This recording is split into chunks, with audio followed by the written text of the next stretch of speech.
So here is one more illustration for you guys, and just pause the video and read the whole illustration and requirement, and I'm just gonna go through that. Solution is already pasted here. Try to learn the transaction and its recording under the accounting equation, and for the new stuff I'm gonna be guiding you during this presentation. So I'm just gonna go through very fast. So let's transaction 1, this is transaction 2. Solution is already there. Just compare your answers. Here it is.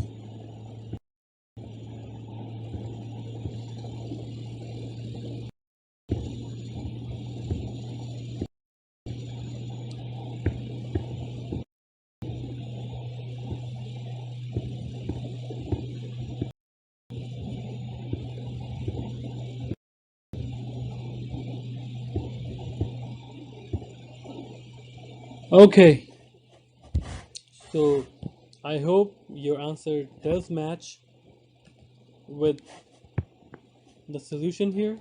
So how are we going to interpret this? So let's see that. So after making the accounting equation completely, now answer the following question: how much are total assets? How much does the business expect to collect from its patients? Or because this is a hospital or medical practice company, it means customers are patients. So how much does the business owe in total, and how much does the business assets does Luke really own? How much net income or net loss did the business experience during the first month? Let's talk about that. Here it is. So how much are the total assets? Total assets, we have cash, account receivable, medical supplies, land. You add the balance and you find out that total assets are 155,000 US dollar. Right? Good. So how much does the business expect to collect from its patients? Right? The business is medical care, so its customers are account receivable. How much is that? It is 2,800. This balance. So answer this much. How much does the business owe in total? And what is the answer? Answer is the company owe 51,200. Right? That is total liabilities. Here we have accounts payable plus notes payable. Right?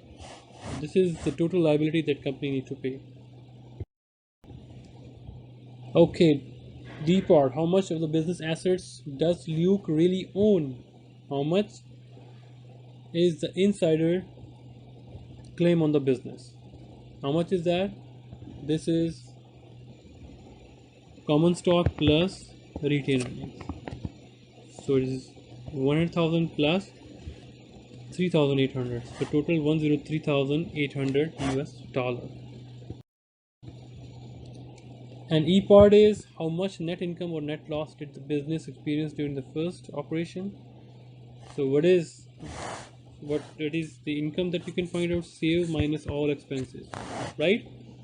So how much is the sales and how much is the expenses? You just find out that you perform services, you pay cash, you receive cash as in the form of services, and you pay cash.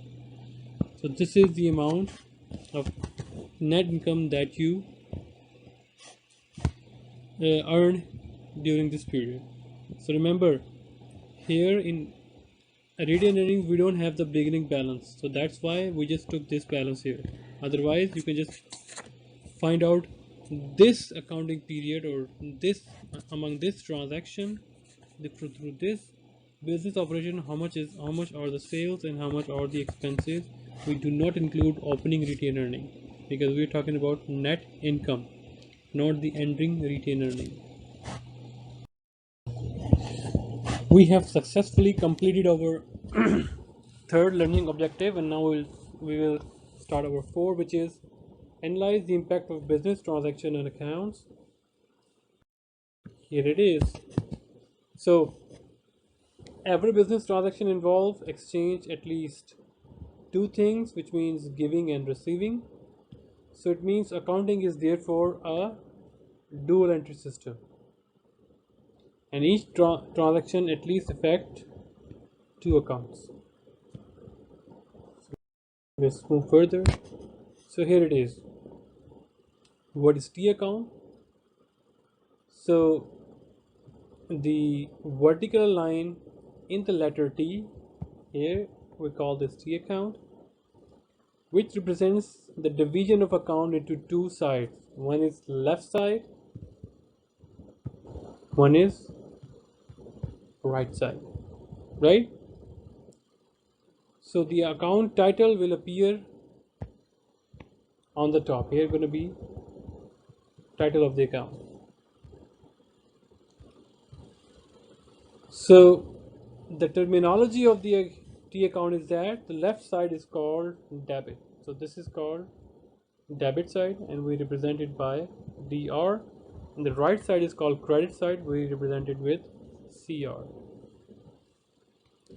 So I know often students are confused by the word debit and credit. So that doesn't mean adding or less. Adding mean debit or negative mean credit. That doesn't mean that. It means every transaction involves both sides. Either one is left, which is debit, and one is right, which is credit.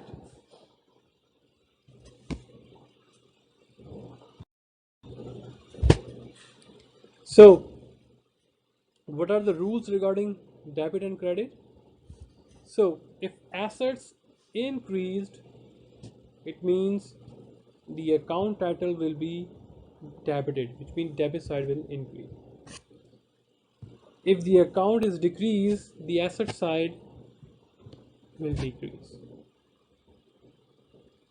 right? So the rule says that increase in assets means debit, decrease in assets mean credit.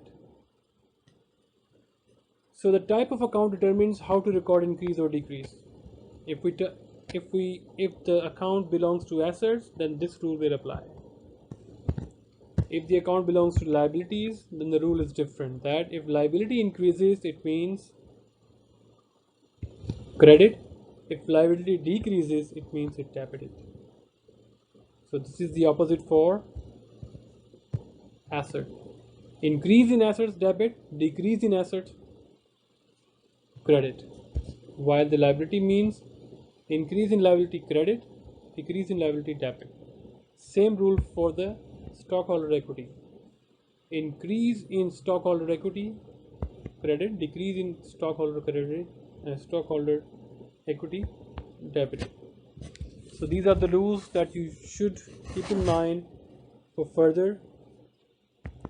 And also just pause the video and try to grasp or digest this concept.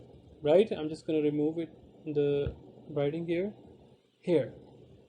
So if assets are increased, it is debited. If assets are decreased, it is credited. Liabilities, if liability is increased, it's credit. If stockholder increase, credit. Stockholders equity decrease, negative. If liability decrease, debit. So how are we going to solve the transaction through this T accounts or account? So to illustrate, we continue our example of Freddy's auto service.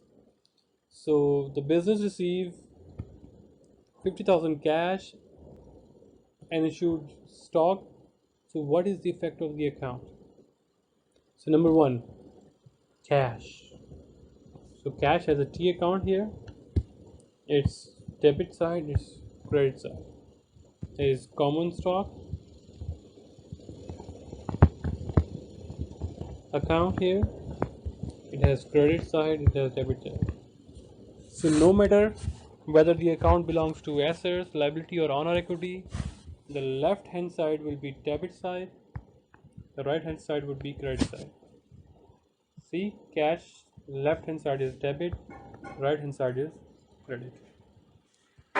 So business receive the cash, cash is our asset, asset increase, it means it will be on the right side of the cash account. So on the other hand, stockholder, so stockholder common stock is a part of stockholder equity. Equity increase means it is credit. So here 50,000, right? So let's see the solution here. Here it is, right? Understand? And now the transaction is 40,000 cash purchase of land, right? So the how this transaction effect on which kind of accounts? Cash account and land account. So transaction at least should have affected two accounts. One is here, at least we have cash and land. So land increase, land is your assets, land increase means debit, you pay cash, cash is your asset, asset decrease means credit. So let's see the solution here. Here it is, right? So how much is the balance of cash? We just balance it out. 50,000 minus 40,000. So you don't write 10,000 here. Which side is greater? You write the balance over there. So this side is greater. It means debit side is greater. So you write the debit balance here. Land side is positive here. That means land debit side is 40,000.